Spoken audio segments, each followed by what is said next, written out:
What is up, friends? We are back here at oddschecker.com/US. Another edition of The Drive with my guy, Andy Lack. Andy in winner's circle last week with the Siwoo Kim hit up outright. Seemed like a very weird Sunday, scoring lower than I thought, but congrats to you and anybody who tailed you or was on Siwoo Kim themselves. We go back to the mainland now. It is the American Express, a 3-course rotation. Much stronger field than we normally feel like we get here at the American Express. But give me your thoughts, Andy. 3 courses, as I believe John Rahm was bleeped out last year, walking off one of the greens, calling it, an expletive putting contest. What do we think this week as we head to California? Well, I actually just got back from Palm Springs. I was there for 4 days about a week ago. I played 4 different golf courses out there. And let me tell you, Geoff, Palm Springs is like playing golf in a dome. And it is all of the courses blend together. And that is completely the case this week. I mean, I was writing my preview the other day on the courses, and I was like, wow, this course feels the same as this one, and this one feels the same as that one. And essentially we get this situation where, yes, we have 3 different courses, but the name of the game here, Geoff, is pretty simple. It's you got to keep up in a track meet, right? This is statistically, if you look at the actual numbers, this is statistically what we would be defined as a putting contest. I think John Rahm's claim is 100% backed in statistics.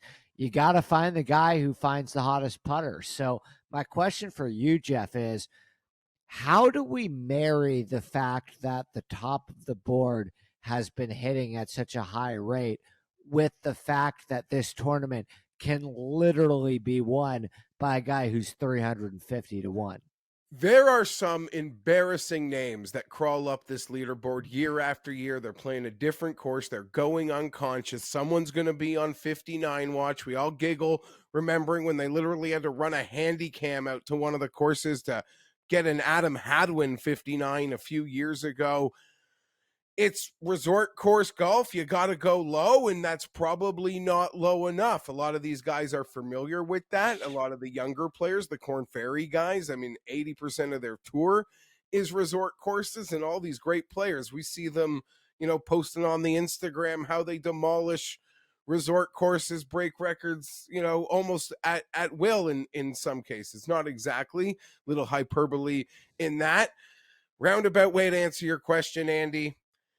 If the long shot can't hit here, I don't know if it's going to hit anywhere. And that's not to dive into the hyperbole, but yeah, if the long shots don't rise here, then that is a very, very scary sign for long shot bettors into 2023.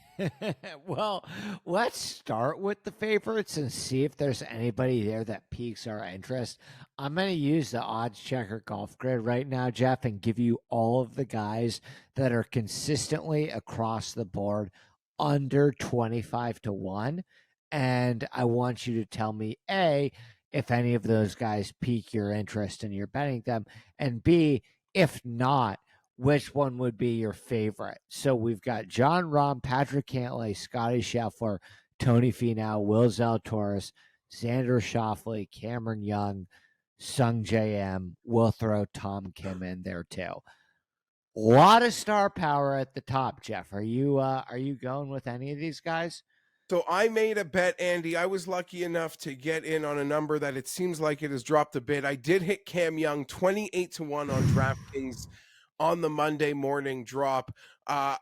Honestly, though, I don't know that I would make it at 20 or 22, which kind of makes me feel silly. I made it at 23. Yeah, about at 28, but yeah. And part of me, as I'll state with a couple of my picks this week, maybe I'm getting cocky. I'm trying to call a win who guy doesn't have a win. We all know what Cam Young has done in the majors last year, but we could equally, point at the great results he's had in like Detroit, at Harbor Town. He's gone insanely low. It doesn't matter. It didn't need to be the high end events. This guy seems like he's ready to contend at any sort of field, almost feels field proof for me. So Cam Young is the bet that I have made. But now he's at the same numbers as a lot of these other guys there. Maybe I'd be a little nervous about that. I also love Will Zalatoris, but it's a Me bet I too. just wasn't able to make in the putting birdie derby.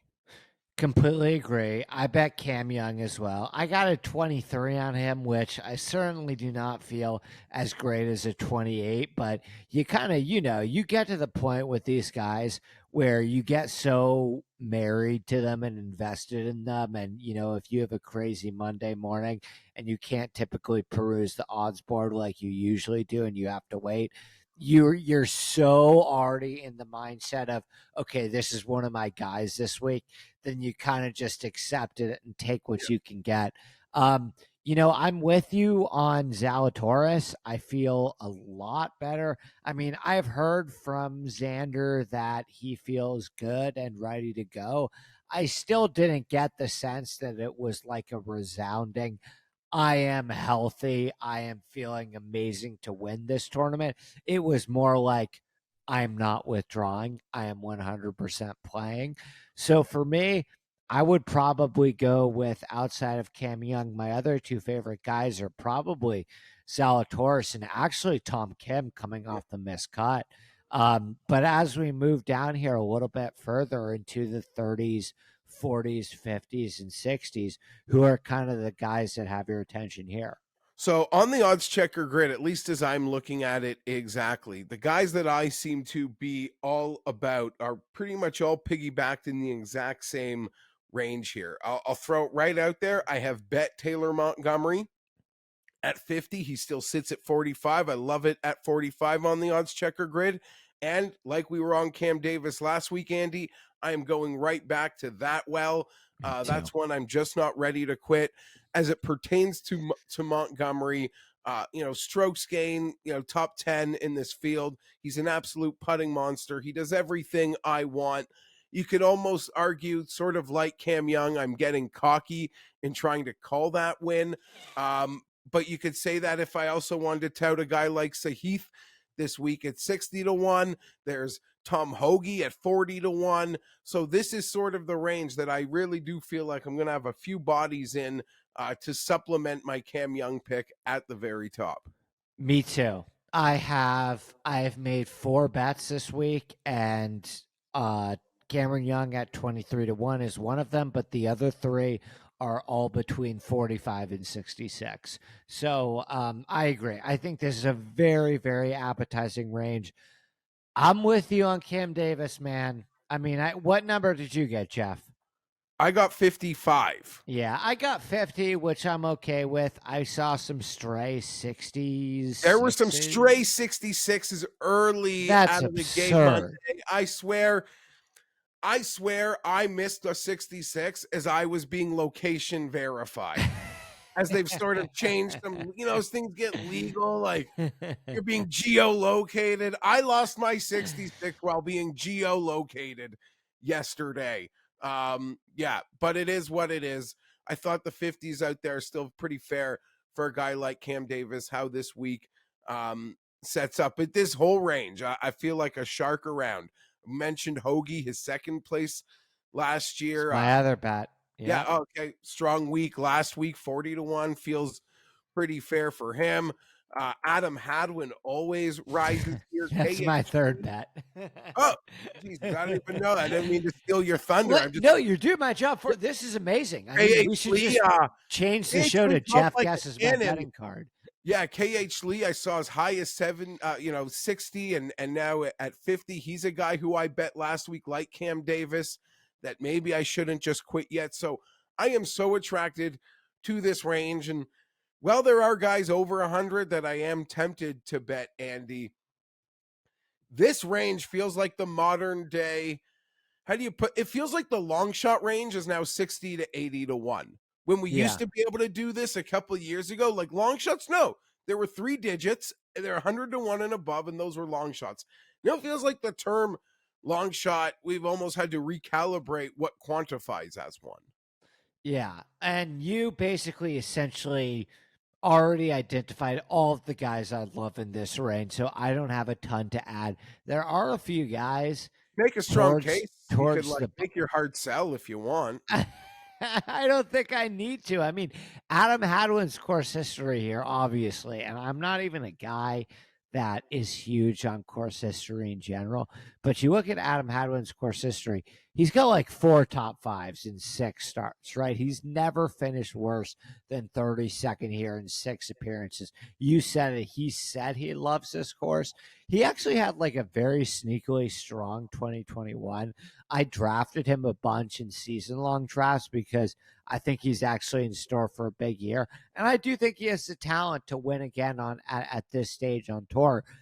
The 3 guys that I want to ask you about, Geoff, because my eyes are, once you get past 60, my eyes are immediately glancing to 3 players. And I want to ask you the question, and I guess I'll pose it where you can talk about all 3. Would you rather bet Sahith Theegala at 60-1, Jason Day at 70-1, or Ricky Fowler at 100-1? Gun to your head, you have to choose one of those bets. I'm taking Sahith at 60 with a gun to my head right now. I think I am too, but Ricky's hitting the ball great. He just hasn't played in January. He hasn't played. I mean, in the same, I bet Montgomery, I bet Cam Young. I get real cocky and bet another young guy who has never won or lifted a trophy. I'm excited for Jason Day and Ricky Fowler, but I'm not there. I'm closer on Ricky than I am on Day, but that is Have you seen the Ricky swing video? Yes, I do enjoy seeing Ricky getting some swing love. As we go farther up this let's talk about some bombs. As we go farther up the board here, I will say some guys might be too high for me to resist, and they haven't played yet this year. So I'll just run them by you. Taylor Pendrith, 100-1. Yeah. And you know me, sometimes I can't quit it. DraftKings has Thomas Detry, 130-1. He comes in as low as 85-1 on the grid, 130-1 at DraftKings. He has not, I mean, he played in that match play that was over in the Great Britain last week, so he is competitive, and match play juices can sometimes feel more, make you feel more prepared, golf ready than even stroke play, just because they're very intense. You never want to let a partner down. I've said too many words. 130-1 Ditchery could be a straight talent play, and Matthew Neesmith is at 250-1 on that OddsChecker grid, coming in as low as 125-1 on that grid. Just a tip, like, this is the prototype Neesmith course. If he can pop, it would be here. That number just seems huge. So those are the 3 players north of 100 that have my eye. Yeah, the Neesmith number is irresponsible. I may end up joining you on that one. Taylor Pendrith, I mean, this is a guy I've bet before at 35-1. Like, if he's 100-1, I'm probably right there with you. Again, it's just the thing that I get probably more in my head about that I should. And trends are meant to be broken, right? Of course. But 11 of the last 12 winners of this event have played in one of the 2 events, whether it be the Sony Open or the Century Tournament of Champions. So I'll throw out one guy, the only other guy, and I'll look because I'm very curious what his odds still are at this point. Yeah. 150-1. But the only other guy that I'll throw out there for you is Ben Griffin, who I have continued to ride, pretty much every time he plays. It doesn't matter how well he plays, his number stays the same.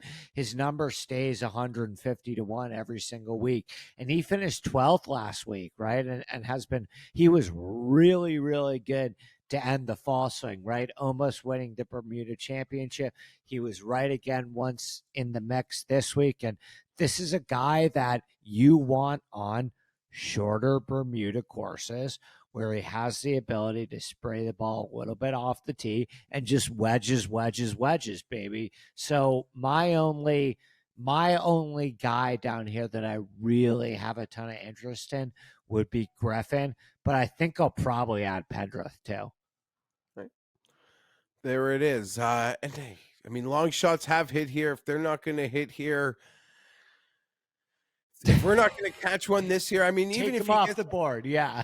yeah, I don't know. I'm just not ready to really jump too low. I've started my card at 28-1 with Cam Young. I have bet Taylor Montgomery at 50, Cam Davis at 50, but I've mentioned a whole slew of other players, and check the comment section below. My final card will be there this week. Andy's was there last week, and his had a winner on it. So give us read through it one more time here for us, buddy. So I've got Cam Young at 23. I've got Tom Hoagie at 45, Cam Davis at 50, and Adam Hadwin at 66.